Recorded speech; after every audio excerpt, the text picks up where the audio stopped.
Ieri a Ribera, la prima sera della Sagra dell'Arancia, l'appuntamento dedicato alla promozione del prodotto che si identifica con un intero territorio. Come abbiamo detto più volte, noi puntiamo fortemente su questa manifestazione, per quello che rappresenta, per le nostre aziende, per la nostra economia e per quello vogliamo che rappresenti anche per i 14 paesi che fanno testa al territorio di produzione dell'arancia DOP di Ribera.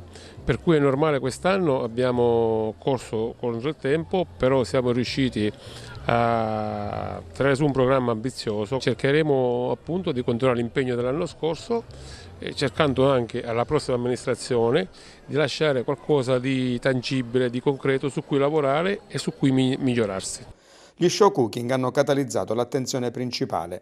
Poi l'arancia è un prodotto fantastico della nostra terra che si può utilizzare sia col dolce che con il salato. In questi giorni infatti l'abbiamo utilizzata per fare, io ho fatto una tartare di gambero rosso, abbiamo fatto un sushi alla siciliana con della maionese di gambero, ci saranno dei dessert al gambero, quindi l'arancia è proprio un prodotto che si può utilizzare, versatile, va ovunque. E poi l'arancia è sempre stata nella gastronomia siciliana, magari non riconosciuta, tipo le della beccafica c'è il succo d'arancia, la famosa canarda all'orange, famosa francese è all'orange, no? Quindi diciamo ci è voluto un po' di tempo prima di far passare questo messaggio. Perché molti non hanno messo in... Allora arancia spesso si fraintende la rossa che è sull'aspro, quella va benissimo per le spremute, le antocianine, perché c'è il rosso eccetera, ma l'arancia di Ribera ha una qualità particolare che si scioglie in bocca, non ha semi. Io ci faccio la pizza per esempio con tutta la buccia. Lavorare con l'arancia è molto bello perché la riscopri in tanti modi, dal piatto al cocktail alla pasticceria soprattutto.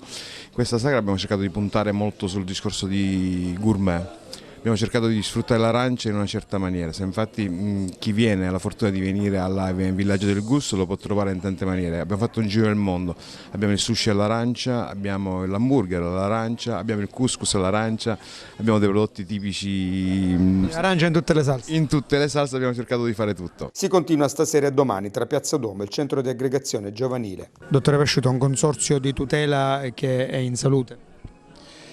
Sì, sicuramente lo è l'arancia di Ribera. Quello di riflesso. Sì, di riflesso il consorzio sostiene questo prodotto ormai dal 1994, quindi abbiamo compiuto già 25 anni.